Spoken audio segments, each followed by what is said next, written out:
और ऐसी ऐसी, ये बिल्कुल बुद्धू है एक नंबर का, ऐसे मेरा नाम लिख के लिखता है मेरे तख्त पर। हाँ, ये बातें लिख देता है। तो गुरुजी हंस पड़ेगा। तो गुरुजी कहने ये बता कि तू उल्लू का पट्टा है, तू योगेश भारती है, तो पहले तो ये बता भी तू योगेश भारती है क्या। अब इन्हें समझ में आई कि योगेश भारती मैं क्या हो सकता, मैं कैसे योगेश भारती हो सकता हूँ। क्यों, गुरुजी कहते हैं कि योगेश भारती तो मैंने रखा था नाम, इससे पहले तेरा नाम और था, मेरे ले लो। मेरा नाम मधुसूदन यहाँ पर रख दिया गुरुजी ने, इससे पहले दूसरा नाम था। अब उस नाम से मुझे गाली निकाले, मुझे कोई असर नहीं होता।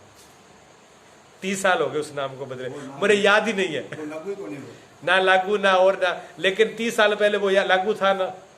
30 साल पहले उस नाम से मुझे गाली देते, मुझे दर्द होता था। वो नाम हटा दिया गया, अब दूसरा रख दिया गुरुजी ने।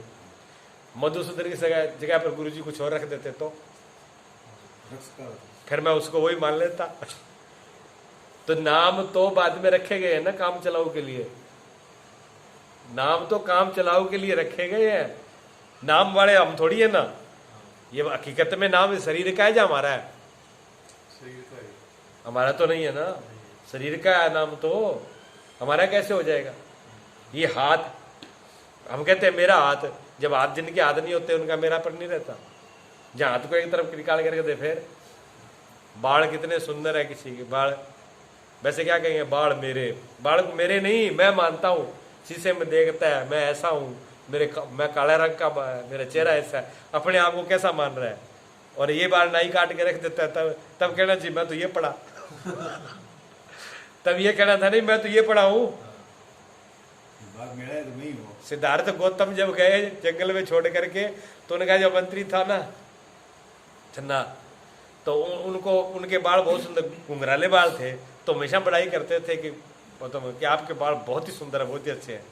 उनको जब बैराग हुआ, जब पूरे ये संसार उनको दिखा भी पूरा दुख रूप और जलता हुआ पीड़ा परेशानी है, यहाँ कुछ नहीं है। जब राजमहल से, क्योंकि सारे इतने मिले 16 रानियां थी उस टाइम में राजकुमार के, हाँ सिद्धार्थ बुद्ध के उस टाइम में 16 रानियां थी, और पूरा राजबाज इतना ठाड़ था। और जब उनको ये देखा एक मुर्दे को और मृत्यु, जब रोग उन्होंने देखा कष्ट, उन्होंने कहा ये जीवन है, मरना है एक दिन, मरना है, मौत अगर मृत्यु है तो फिर ये जीवन किस काम का है। मुझे यही पता लगाना है कि मरता कौन है, रमर कौन है, बिना मौत के भी कोई बचता है कि नहीं। वहीं से छोड़ दिया। तो जब जाने लगे तो अपने बढ़िया पोशाक थी, वो तो एक गरीब ऐसे जा रहा था, उसको दे दी भिखारी को, और भिखारी वाले कपड़े खुद पहन लिए। राजा वाली पोशाक उसको दे दी, क्योंकि निकले थे घर से बाहर रथ लेकर के घूमने के लिए, सैर करने निकले थे वो। तो उनको ये पता थोड़ी था कि आगे मुझे एक कोडी मिल जाएगा और आगे एक मुर्दा मिल जाएगा, ये तो कल्पना ही नहीं थी। पहली बार कोडी और मुर्दा को देखा गौतम बुद्ध ने, पहले कभी देखा ही नहीं, क्योंकि ज्योतिषी ने पहले बता दिया था। न्याय देखने का कारण था, ज्योतिषी ने गौतम के पिताजी को पहले ही बता दिया था कि जहां तो ये बच्चा जो है आने वाले टाइम में चक्रवर्ती सम्राट बनेगा, और जहां पर सन्यासी बनेगा, दोनों में एक पक्का है। तो उनके पिताजी तो चाहते थे भी चक्रवर्ती राजा बने मेरा बेटा, कोई चाहता है माँ बाप कि सन्यासी हो जाए। हाँ, सन्यासी की तरह तो कोई हाँ करता ही नहीं है। तो उनकी तो ये सोच थी कि चक्रवर्ती बने। तो उन्होंने कहा ये बताओ उपाय कि चक्रवर्ती ना बने ये। तो जोशी ने कहा कि चक्रवर्ती ना बनाना तो एक ही बात ध्यान रखना है, एक तो इसको कभी दुख नहीं आना चाहिए, और एक इसको कभी मृत्यु का पता नहीं होना चाहिए कोई मरता है। जिस दिन इसने मृत्यु का दर्शन कर लिया उस दिन घर में रहेगा नहीं। तो गणे बहुत बचा बचा के रखा था उन्होंने राजमहल में, लेकिन कब तक बचा के रखते, मौत तो चारों तरफ हो रही है, रोज ही मर रहा है कोई ना कोई, कभी पेड़ कभी पौधे। गौतम सिद्धार्थ के तो बगीचे में भी पीला पत्ता नहीं रहता था। सुबह 4 इतना इंतजाम किया हुआ था कि सुबह 4 बजे बगीचा बिल्कुल साफ हो जाना है, एक पीला पत्ता जहाँ मुरझाया फूल नहीं रहना चाहिए बगीचे में, जहाँ सिद्धार्थ गौतम घूमने जाएंगे। हाँ, ये भी उसको आभास नहीं होना चाहिए, इतना प्रबंध किया था राजा ने।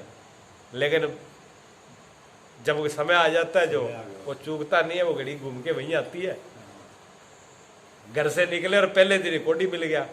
गौतम बुद्ध ने कहा ये, अपने साथी से पूछ रहे मंत्री से, ये क्या है? कि जी आदमी है, कि इसको हुआ क्या, ये ऐसे क्यों चल रहा है? कि जी ये ऐसे ही अभी रोग हो गया, इसको ये कोड हो गया, आदमी ऐसे हो जाता है, रोग हो जाता है, आदमी बूढ़ा हो जाता है, सारी बातें कर जी, तो क्या फिर हम भी होंगे। उन्होंने कहा महाराज तो आप तो अभी नहीं मेरे हो, अच्छे हो, भले हो, बाकी वो परमात्मा का विधान है, यहाँ सभी कोई भी रोगी हो सकता है और बूढ़ा तो नहीं होना है। इतनी बात करते ही जा रहे तब तक राम नाम सत्य है, आगे से अर्थी आ गई। उन्होंने कहा ये क्या जलसा, किस बात का जलसा है? क्या चीज जलसा नहीं है तो मुर्दे को लेके, मुर्दा क्या होता है? तो मुर्दा आदमी मर गया, पहली बार पता लगा। अच्छा आदमी रोक रोक रथ रोक, आदमी मर गया, आदमी मर जाता है, मुझे देखना है। देखा उन्होंने मुर्दे को, रथ पे चढ़े नहीं। उन्होंने क्या रथ पे क्या चढ़ना, ले जा तेरा रथ, अब तो मुझे वो देखना है। पोशाक उतार कर भिखारी दे दिए, कपड़े पहन लिए, बाल उतारे, अपने बाल चक्कू निकाला, क्यों कटार में चाकू रखते हैं, चक्कू से ऐसे पकड़ के बाल काट के कहने लगे ले तुझे मेरे बाल बहुत सुंदर लगते थे ना, ले देख लेना, तू इन्हीं को ओढ़ लेना, पहन लेना, इन्हीं से राजी हो जाना। वहीं से चले गए जंगल, वहीं से जंगल चले गए, 12 साल जंगल में रहे। 12 साल बाद में उस सत्य को, अमृत को, उस आत्म सत्य को जान के, आपको गौतम बुद्ध का क्या मेन मंत्र क्या है? आपो दीपो भव, आपो दीपो भव, तुम स्वयं अपने दीपक हो, तुम खुद ही अपने दीपक हो। उन्होंने गौतम बुद्ध के कहीं भी ये नहीं लिखा हुआ शास्त्र में कि आप ईश्वर की पूजा करो, परमात्मा को मानो, या ईश्वर की आरती पूजा करो, या ये करो, ये कहीं भी नहीं लिखा हुआ। लेकिन फिर भी वो परमात्मा को परम पुजारी परमात्मा के हैं वो, उनसे बड़ा कोई भक्त नहीं है भगवान का, और उनसे बड़ा कोई नहीं है। उन्होंने परमात्मा को पा लिया बिना परमात्मा को माने, ये रास्ता ऐसा है। भारत की विद्या बड़ी विलक्षण है, यहाँ पर जो भगवान को नहीं मानता वो भी भगवान के पास पहुंच जाता है। रावण जो है, रावण राम को रोज गालियां देते थे, सबसे पहले बैकुंठ में वो गया, 24 घंटे नाम ही उन्हीं के लेता था। राम बनवासी, राम बनवासी, सपने में भी, जागते में भी, सोते में भी। जैसे आप पूरे लोग मोदी मोदी मोदी मोदी कर रहे हैं, तब राम राम राम होती थी बड़ी। रावण भी राम राम का जाप करता था, ऐसे बहुत से लोग मोदी का जाप कर रहे हैं। हाँ, वो भी कोई अवतार ही है क्या? अवतार नहीं तो कोई पुण्य का फल तो है ही, राजा बिना पुण्य का तो नहीं बनता कोई, पुण्य का फल तो है ही। लेकिन रावण देख लो, रावण जैसा सर्वशक्तिमान आदमी, वैसे तो कहता है वो वनवासी है राम, वो क्या कर दे मेरे, उसके पास क्या है, वो जंगल में घूम रहा है, लेकिन सपने में भी वो राम ही दिखते थे। इसलिए चिंतन जो है, चिंतन चाहे दुश्मनी का भी मित्रता से ज्यादा होता है चिंतन, और चिंतन ही चित्त पे काम करता है। इसलिए ये ध्यान रखना, ये शास्त्र यही कहता है कि आप अपने चित्त को ध्यान में रखिए, भाई मेरे चित्त में चिंतन किसका चल रहा है। मैं बैठ के तो माला फेर रहा हूँ, जय जय श्री राम, जय श्री राम, जय श्री राम, और मन के अंदर मेरे कुछ और चल रहा है, मन मेरा कुछ और सोच रहा है। तभी तो कबीर से कहते हैं कि माला तो कर में फिरे, मनवा फिरे चौकोर। माला तो कर में फिर हाथ में फिर रही है, और मनवा कहीं फिर रहा है। ये तो सुमरण नहीं, ये सुमरण नहीं है। आपका चित्त कहाँ है, आपका मन कहाँ है, माला वहां होगी। तो गौतम ने कहा, वहां से चले गए, उन्होंने इस को जाना, तो ये शरीर, तो गुरु उनसे कहता है तो ये बता तेरा नाम यही है? तो योगेश भारती है, पढ़ा लिखा था। उसने कहा गुरु जी, जब तू ये नहीं है तो इस नाम से उसने कुछ लिख दिया तो तुझे तकलीफ कैसे हुई? ये तो नहीं होना चाहिए। कान नीचे करके चला आया। ये शास्त्र यही बताएगा कि आप जो अभी तक अपने को मान रहे हो, ये शरीर और नाम आप नहीं हो, ये शरीर और ये आप नहीं हो। इसलिए इस शरीर को कुछ कोई बोल दे बुरा भला, इस नाम से कोई बुरा भला कह दे, आपको फर्क नहीं होना चाहिए। अगर ज्ञान आपको अंदर से है, वास्तव में अंदर से कुछ नहीं होगा, ऊपर से होगा। इसलिए ज्यादातर आप देखा होगा संत महात्मा, कोई संत महात्मा गाली नहीं कर रहा है, वो अपनी मस्ती में नहीं। स्वामी रामकृष्ण परमहंस, स्वामी विवेकानंद जी के गुरु नहीं, हाँ वो नहीं, स्वामी रमन, महर्षि रमन जो थे वो अमेरिका गए थे। महर्षि रमन अमेरिका गए तो कुछ लोगों ने उनका अपमान किया अपमान किया तो मैं रिश्ते में खूब जोर से हंसने लगे ताड़ी बजा करके। कह रामू तुझे बहुत इच्छा थी कि विदेश घूमूंगा, ले ले अमेरिका का मजा, अब ले मजा, सुन बढ़िया बढ़िया प्रसाद की गालियां, क्या मजे आ रहे हैं, कोई धूल फेंक रहा है, कोई चप्पल फेंक रहा है, कोई गाली दे रहा है, अब खूब खूब जोर से मस्ती से आ रहे हैं। तो कुछ अंग्रेज खड़े हुए थे, अंग्रेजों ने कहा देखो आज तक हमने सुना था कि भारत के जो साधु महात्मा सन्यासी हम बेवकूफ होते हैं। अब अंग्रेज कह रहे हैं कि आज तक तो हमने ये सुना था कि भारत के साधु सन्यासी बेवकूफ होते हैं, लेकिन आज आंखों से देख रहे हैं कि हकीकत में बेवकूफ होते हैं। हम लोग अपमान कर रहे हैं, गाली दे रहे हैं, पत्थर फेंक रहे हैं, धूल मिट्टी फेंक रहे हैं, और ये हंस रहे हैं, वो खुश हो रहे हैं, है ना मूर्ख है। तो वहां पर एक भारतीय आदमी था, पढ़ा लिखा था वो अंग्रेजी, उसने कहा कि आप गलत फहमी मत रहना, पहले आप इनसे ये पूछो भी खुश हो क्यों रहे हैं। मूर्ख आप हो कि ये हो मूर्ख, पहले तय तो कर लो, पहले आप तय कर लो भी मूर्ख आप हो या वो है, ये हंस क्यों रहे, पहले पूछ तो लो इनसे। और रुके, उन्होंने कहा स्वामी जी आप क्यों हंस रहे हो। कैसे हंस रहा हूं कि हम तो आपका अपमान कर रहे हैं, बुरा कर रहे हैं, आप पे धूल मिट्टी कर रहे हैं, क्या तभी तो मैं हंस रहा हूं। जिसका आप अपमान कर रहे हो, जिसको आप गाली दे रहे हो, जिसको आप बुरा भला कह रहे हो, वो मैं हूं ही नहीं।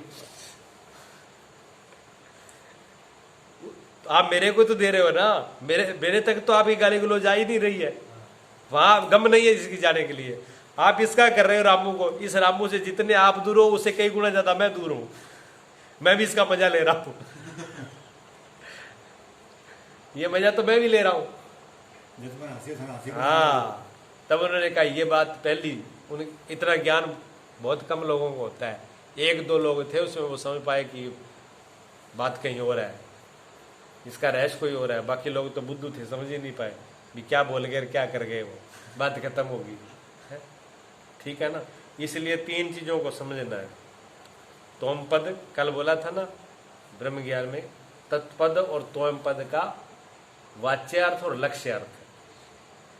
तत्पद, तोम पद, वाच्यार्थ और लक्ष्यार्थ। तो एक मैंने श्लोक पहले क्या बोला, महावाक्य एक बोला था अहम ब्रह्मस्मि, मैं ही परमात्मा हूं, लेकिन उसमें एक किसी ने कहा कि मैं परमात्मा हूं, तो मैं तो बच्चों नहीं,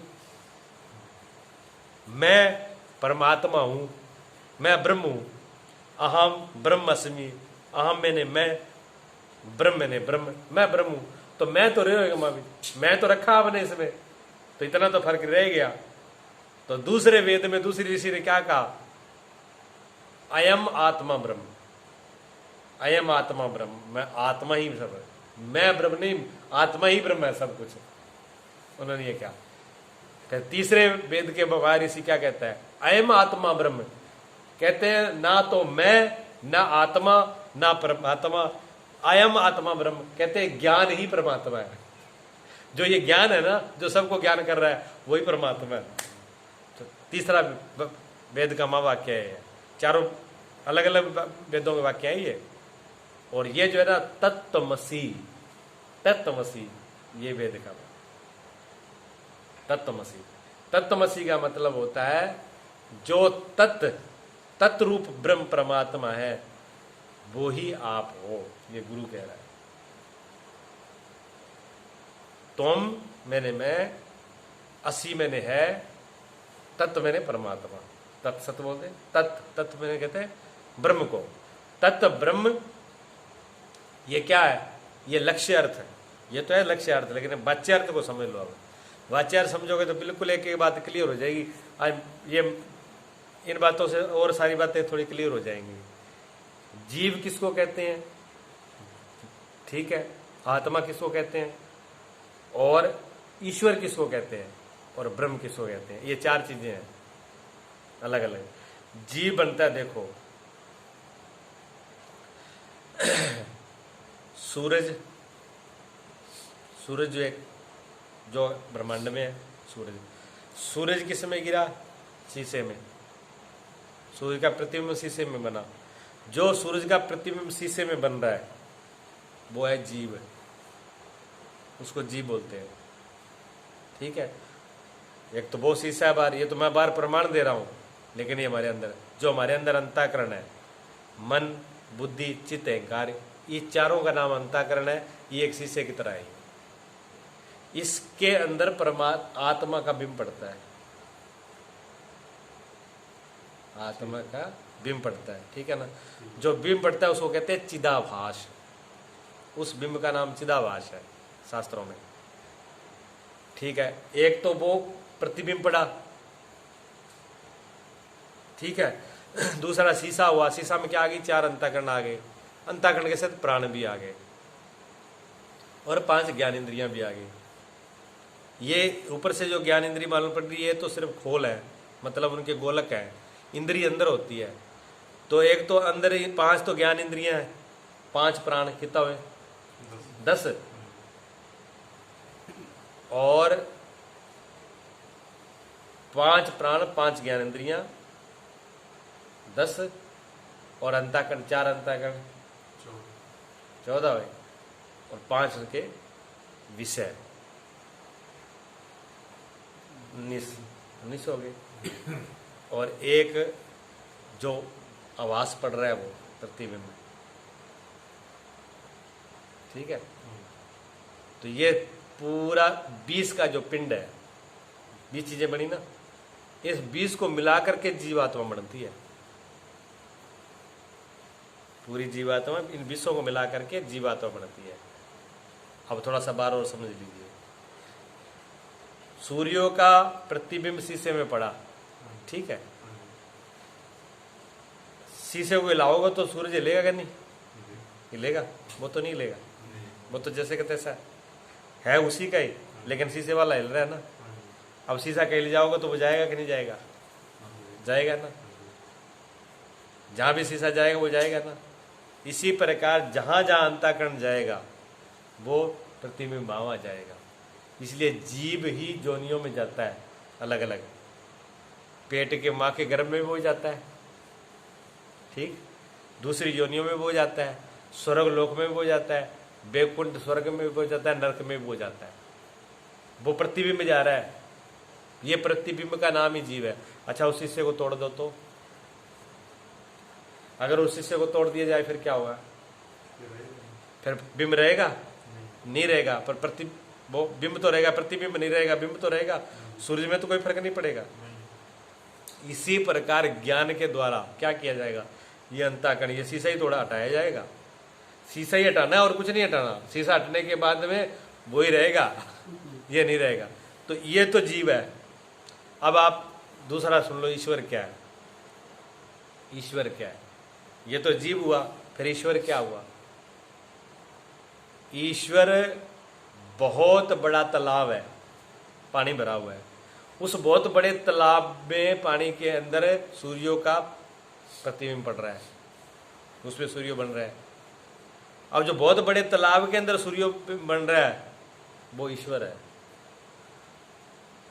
वो ईश्वर है, क्योंकि शीशे के मुकाबले वो बहुत बड़ा है, शीशा छोटा है। तो जो बाहर से छोटा बड़ापन दिख रहा है हमारा और ईश्वर का, वो उसका तालाब और शीशे का है, भेद है, बिंब का भेद नहीं है। बिंब बराबर ही है, प्रतिबिंब उतना ही तो बड़े तालाब में है, उतना ही शीशे में है, लेकिन तालाब बड़ा और छोटा है। इसलिए ईश्वर जो है माया, ईश्वर तो माया की उपाधि से बने। माया में जो प्रतिबिंब पड़ रहा है, माया में जो प्रतिबिंब पड़ रहा है उस ईश्वर बना है। और ईश्वर में माया होती है, माया की शक्ति लेके ईश्वर काम करता है। सृष्टि की रचना, सृष्टि के प्रलय, जो भी रंग ले हो रहा है सब वो माया की शक्ति करता है। और इसके पास क्या उपाधि है, जीव के पास अविद्या, अज्ञान, अज्ञान की उपाधि है। इसमें तमोगुण है, उसमें सतोगुण है। तमोगुण में अज्ञान रहता है, सतोगुण में हमेशा ज्ञान रहता है। इसलिए ईश्वर को हमेशा ही ज्ञान होता है, ईश्वर को कभी ज्ञान नहीं कराना पड़ता। ईश्वर को ये हमेशा ही पता है, बिंब होकर के भी, प्रतिबिंब होकर के भी ईश्वर को ये ज्ञान होता है कि मैं परमात्मा हूं, फिर भी वो भूलते नहीं है। इसलिए जितने भी अवतार हुए, राम कृष्ण, बड़े बड़े जितने भी अवतार हुए हैं, उनको ज्ञान कराना नहीं पड़ा, उनको ज्ञान था, क्योंकि वो सतोगुण उनमें प्रधान था और माया उनकी उपाधि थी। ठीक है ना। तो इस चीज को जानते थे। अब ये बताओ कि जो बिंब है वो तो वैसे के वैसे ही है, प्रतिबिंब भी दोनों जगह एक से ही पड़ रहा है, लेकिन एक स्थान छोटा है एक बड़ा है, उतना भेद है। उसकी वजह से एक अपने को छोटा मान रहा है, एक अपने को बड़ा मान रहा है, लेकिन बिंब एक से ही है, प्रतिबिंब एक से ही है, वो अलग ही है। अब आगे नहीं समझ में, जीव क्या है, ईश्वर क्या है और ब्रह्म क्या है। ब्रह्म वो है, ब्रह्म तो वो है जो ऊपर है, ये वाला मतलब प्राण जो बिंब रूप मैन जो है, और उसकी जो प्रतिबिंब पड़ा है बड़े तालाब में पड़ा वो ईश्वर, यानी माया के अंदर पड़ा। माया में जो पड़ रहा है वो ईश्वर है, और अज्ञान अविद्या में पड़ रहा है अंतःकरण में, वो जीव है। ठीक है ना। हाँ, ये तो है। अब इसका वाच्य अर्थ है, ठीक है ना, ये वाच्य अर्थ है। ये तोम पद और त्वपद का वाच्य अर्थ है। लक्ष्य अर्थ क्या है? लक्ष्य ये है कि इसमें अंतःकरण से हटा लो, अंतःकरण इसमें डालो, तो जो इसके अंदर आत्मा है, इसके अंदर तो आत्मा का बिंब पड़ रहा था, वहां परमात्मा का बिंब पड़ रहा था। तो इसमें जो आत्मा है वो तो चेतन है, उसी का अंश है, उसी का रूप है। जैसे ये आकाश, इस कमरे का आकाश और वो बाहर आकाश एक ही है ना। तो इसके अंदर जो था वो उसी का से आत्मा, और ईश्वर में भी जो ब्रह्म का जो है वो, तो ईश्वर के अंदर जो माया में जिसका प्रतिबिंब वो पड़ रहा था ब्रह्म का, तो ब्रह्म और आत्मा, तत्पद का लक्ष्यार्थ तो ब्रह्म है और वाच्यार्थ जीव है। ठीक है। तोम पद का वाच्यार्थ जीव है और लक्ष्यार्थ आत्मा है। ठीक है। अब इनमें जो वाच्यार्थ था, जो नीचे वाला है, माया वाला हिस्सा काट दो, माया वाला हटा दो, उधर तो तालाब खत्म कर दो, यानी माया हटा दो। ईश्वर की तो माया चली गई और इसका शीशा तोड़ दिया, शीशा भी चला गया, तो दोनों के बिंब खत्म हो गए। फिर पीछे क्या बचा? एक बच गया ना, बच गया ना एक। ईश्वर भी परमात्मा ब्रह्म है और जीव भी ब्रह्म है। तो आप ब्रह्म हुए कि नहीं हुए? लेकिन आप ब्रह्म तब हो जब इनको अलग कर दोगे। आप गौर करके देखो, क्या मैं शरीर हूं? शरीर तो मैं नहीं हूं, मैं शरीर के अंदर जरूर हूं। हम आप इस कमरे के अंदर बैठे हैं, कमरा थोड़ी है ना, कमरा अलग है, हम अलग है। क्या हम कमरा हो गए? कमरा तो हम नहीं हुए। अच्छा, कमरे की कोई चीज तोड़े तो अपने को तकलीफ नहीं होनी चाहिए, लेकिन तकलीफ होगी। वो किस बात से होगी? कि हमने अपना समझ लिया, इसको अपना समझ लिया, और कोई दूसरे की दीवार तोड़ता हो तो अपने को तकलीफ होगी?